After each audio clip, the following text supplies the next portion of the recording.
સાબરકાંઠાના ખેડબ્રહ્મા પાસે ખેડવા ડેમમાં પાણીની આવક થતા ઉપરવાસમાં ભારે વરસાદને પગલે ડેમમાં પાણીની આવક થઈ।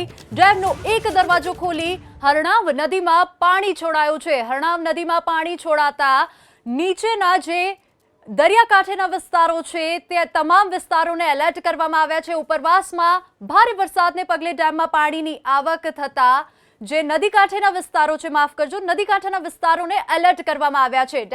ડેમનો એક દરવાજો ખોલી હરણાવ નદીમાં પાણી છોડવામાં આવ્યું। વધુ વિગતો સાથે અમારા સંવાદદાતા દર્શન ફોન લાઈન પર જોડાઈ ગયા છે।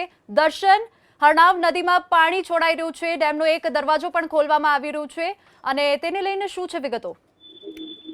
જી ચોક્કસથી સાબરકાંઠા જિલ્લાના ખેડબ્રહ્મા ખાતે આવેલો ખેડવા ડેમ કે જેમાં પાણીનો મુખ્ય સોર્સથી ઉપરવાસમાં પડેલા વરસાદનું પાણી ભરાતું હોય છે અને ત્યારબાદ તે ડેમમાંથી પાણી હરણાવ નદીમાં છોડવામાં આવતું હોય છે। સાબરકાંઠા જિલ્લાની જો વાત કરવામાં આવે તો ખેડબ્રહ્મા સહિત જે ઉપરવાસમાં ભારે વરસાદ વરસ્યો તેને લઈને ખેડવા જળાશયની અંદર 240 ક્યુસેક પાણીની આવક નોંધાઈ હતી અને આ પાણીનું ડેમમાં હુલ લેવલ જળવાઈ રહે તે માટે 240 ક્યુસેક પાણી હરણાવ નદીમાં છોડવામાં આવ્યું છે। હરણાવ નદી કાંઠાના જે વિસ્તાર છે તે વિસ્તાર જે નજીકના ગામો અને નજીકમાં જે લોકો વસવાટ કરી રહ્યા છે તેઓને સાવચેત કરવામાં આવે છે અને અત્યારે હાલ જે પાણી હરણાવ નદીમાં છોડવામાં આવ્યું છે, સિઝનમાં પ્રથમવાર હરણાવ નદીમાં ખેડવા જળાશયનું પાણી છોડવામાં આવ્યું છે।